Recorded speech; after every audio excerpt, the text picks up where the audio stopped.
Hey everybody, what's up and welcome back to my channel. So, hello. It's been a bit. Today's video is going to be all about breastfeeding.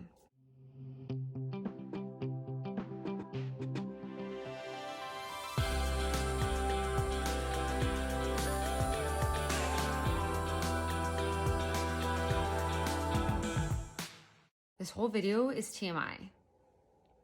This is your warning. This whole video is TMI. So, when we decided we were going to have children, when we decided to start trying to have a child, I knew from then I was going to breastfeed. That was like the thing I was going to do. That was that. So I knew I was going to breastfeed. And so it was just never a question in my mind. Like, it was never an option not to, I guess you could say. Like, I always know, I knew like formula was a backup if I needed to, or if I needed to just pump like that, those were all backups, but that was never like the go-to for me. So we started off our breastfeeding journey. I think I've said this in a few of my other videos. It kind of just went off without a hitch. Everything was good. He latched really well. A few weeks in, I had a little bit of latching issues. I've been to the lactation consultant a few times. Bentley has been to a chiropractor that works specifically on babies to see if that would help.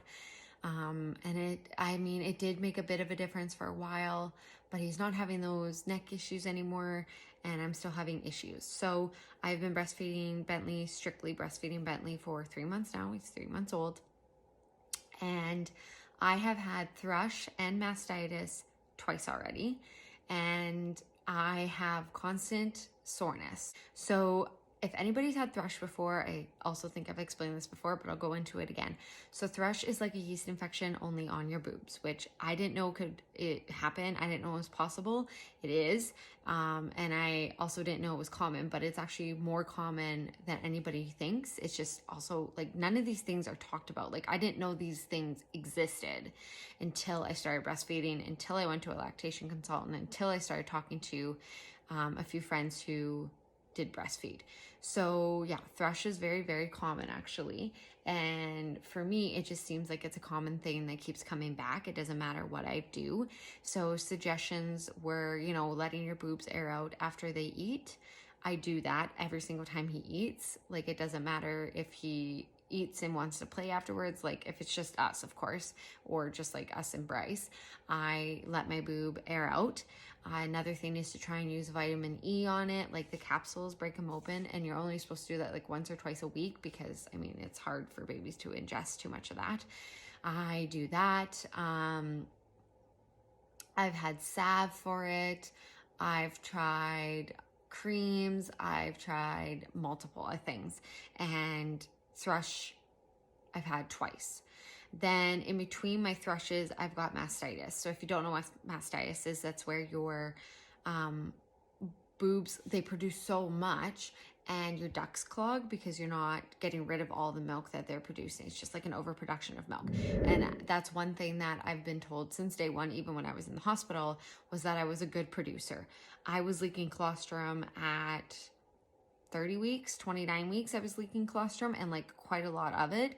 And if I would have done more reading or more research, I would have been collecting it. I wish I would have known to collect it because I was producing so much. I could have collected a lot of it and brought it to the hospital with us and either used it for us if I had issues or donated it, but I didn't know these things. So that's something I will definitely keep in mind for our next child, is if I produce like I did with Bentley during my pregnancy, I will collect it and freeze it and bring it with us. So I was producing colostrum so well. Like, I had so much. Even when he was first born, the nurse was just like, oh my gosh, like there is so much colostrum there. And my milk came in a couple days later, like a couple days after we got home, and like I have not big boobs. This is something, if you have been watching my videos since day one, you will know I do not have big boobs. And of course my boobs got bigger during pregnancy and they got bigger after I had Bentley, but they blew up. Like, I swear to God, my boobs went to like almost a D overnight. Like, they were just massive and like crazy. So I have stretch marks on my boobs, which is kind of to be expected, but at the same time, I don't really care, like whatever. So I've always been a good producer. Like my right side is a very good producer where I have milk like that shoots out still. My left side is still a good producer, but just not like as crazy as my right side, which is common again to have one side that produces like crazy more than the other. But anyway, so that's mastitis. So I've gotten mastitis twice because of overproduction. And I've had it in both boobs at the same time. I've had it in just one. And it's definitely harder to get rid of in my right side because that's my best producer than it is in my left side. I've also gotten overnight, like it's still mastitis, but it's gone away sooner, more because I know what to do to get rid of it. Where I sleep, sometimes I'm just so tired in the way I used to sleep, even before I was pregnant, when I just like curl up. And so I'd lay on a boob and then I kind of clog it. And then in the morning I'm very sore, but it usually unclogs just by getting Bentley to feed a little bit more on that one side. But the way to get rid of mastitis is you go on medication and you obviously get your baby to drink because they're the ones that regulate your milk, but you pump. So your pump, I have 2 pumps. They're both Medela pumps. Yeah, Medela pumps. One is that, like, it's not a portable one. It's a heavy, big one in a big bag. I'll insert a picture of it here. And the other one I got is this tiny little portable one. And this is the one I use the most because it's portable and it just works for us. So this letdown button is what you use. So basically, Bentley will eat, and then either he's sleeping or he'll be playing, whichever or, and I turn my timer on. I start pumping for 2 minutes. I pump, and then after that I hit this button for another 2 minutes. So I pump for 4 minutes in total, and it's supposed to like kind of help unclog. So that's what you do to get rid of mastitis. Medication, getting your baby to eat a lot on your boobs, massaging while they're eating helps too because it kind of works those clumps out, and then the pumping. So for me, because I keep having mastitis come up, so I'll get rid of mastitis and then I'll be like, great, we're solid, this is awesome, and then I get it again. And so for me, I haven't talked to a health professional about this, I've talked to friends about this, but this is just how I'm making it work. So for me, what really helps me to avoid mastitis is when I feed, so say I'm feeding on the right side, I'll put my haka, which is this guy. I need to order another one, but I'll put my haka on the left side. It collects the letdown, but it also puts enough pressure on your boob to kind of get rid of that excess that's there. So when you feed, breastfeeding moms don't know this. I'm pretty sure everybody who's a mom and had a baby knows this, but if you don't, or if you haven't had a baby or you're planning, education. So when you're feeding on the one side, your boob has letdown, but there's only so much letdown your boob will let out. So it's just a little bit of that gathered milk, and you're not supposed to just feed letdown, but it's not like the thick creamy milk, it's just that watery substance milk. So when I put the haka on, not only do I collect that letdown, because that's coming out no matter what, like it doesn't matter if I have the haka on or not, your letdown always comes out, but it puts enough pressure on your boob that I get like the actual milk, and it relieves the pressure in whatever boob that I'm not feeding on, because I produce so much, so I have so much pressure in whichever one that hasn't been eaten off of. So that's what I do every time I feed, every single time. And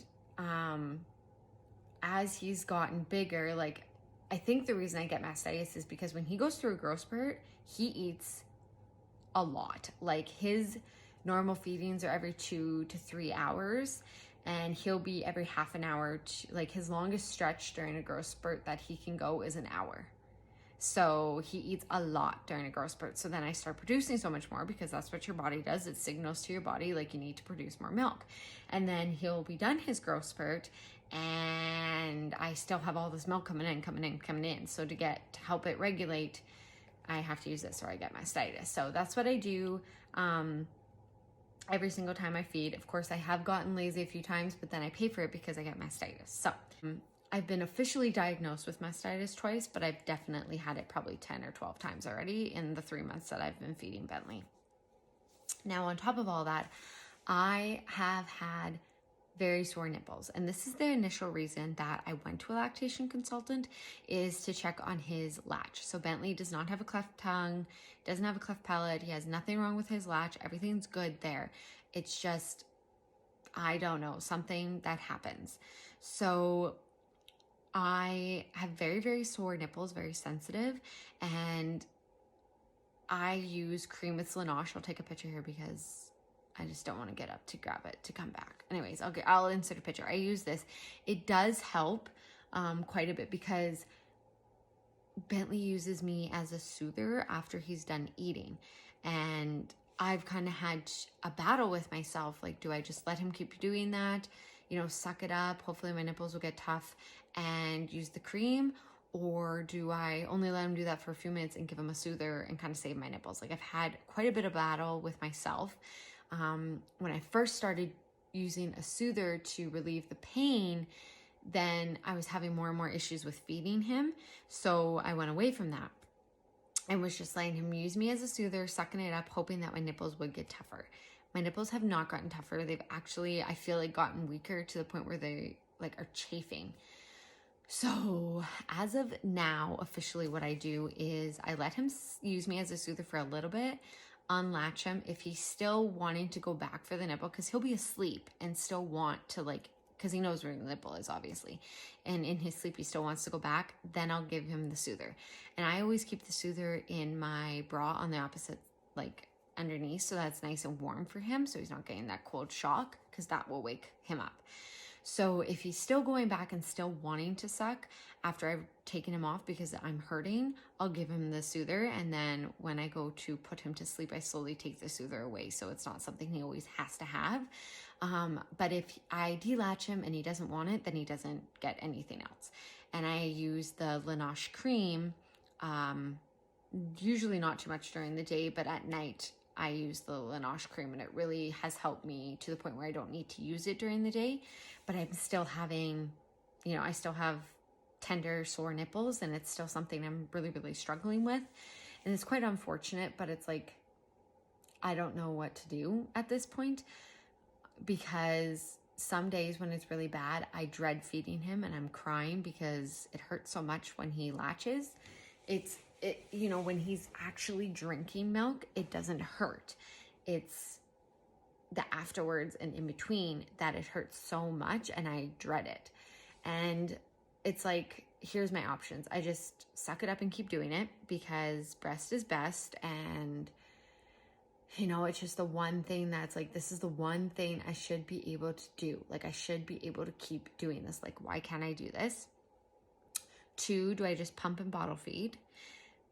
Or 3, do I give up and just give him formula and save myself the hassle and the struggle and the heartache? So here's the thing with breastfeeding. Keep on breastfeeding. I have kind of developed a system. It's working. I mean, I'm still having pain on and off, but this way that I'm doing things is working. So should I just, like I said, suck it up, keep doing it? Breast is best. I mean, at 6 months, you can kind of start experimenting with foods. You know, it'll be over probably before I know it. I'll probably be proud of myself if I keep doing it. Like, I don't know, like I'm made to do this, and I'm producing so much. Like, it'd be such a shame to give up, you know, because I'm producing so good. If I wasn't producing very good, it wouldn't be such a struggle. But for me, mentally and just all around, I struggle so much with thinking about giving up, because I feel like I'm failing. I feel like I'm doing something wrong. I feel like I shouldn't give up because I'm producing well. And there's lots of women who wish they were producing well or wish they could keep breastfeeding. And here I am producing well and whining about a little bit of pain. With pumping and bottle feeding. Okay, so he's still getting breast milk. Positive, right? He's still getting the breast milk. I'm still producing, but here's the downfall. I have to pump every, 2 to 3 or every hour, even during the night. So I'm really not gaining anything, because if he starts sleeping for longer periods at night, then I still have to set myself an alarm clock to wake up every few hours to pump to keep my milk coming in. Not really a benefit for me, because I like sleep. So, formula. Awesome stuff. It works. It's been good. I wasn't formula fed because back when I was born, there was issues with formula, but I was goat milk because I was lactose intolerant baby and couldn't handle anything else. But my sister was formula fed. I have tons and tons of friends who were formula fed.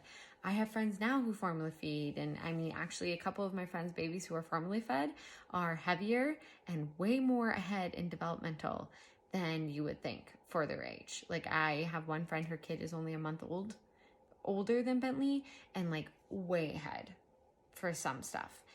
Well, also way stronger, I guess, but that's also depends on build. But it's just like it's there, and it's good, and it works. So it's like, do I do that? I don't know what to do. You know, that this is where I am in my breastfeeding journey right now, is not knowing what to do, and I'm just sticking with breastfeeding and pumping a little bit and using my haka and just making it all work. I don't know what to do, and I'm struggling with it, and the mom guilt, and what everybody else will think of me, and what works best, and what's best for Bentley, and it is so hard to know what to do. It's very hard. I mean, I have very supportive people in my life who, whatever I decide to do, are backing me up and are there for me.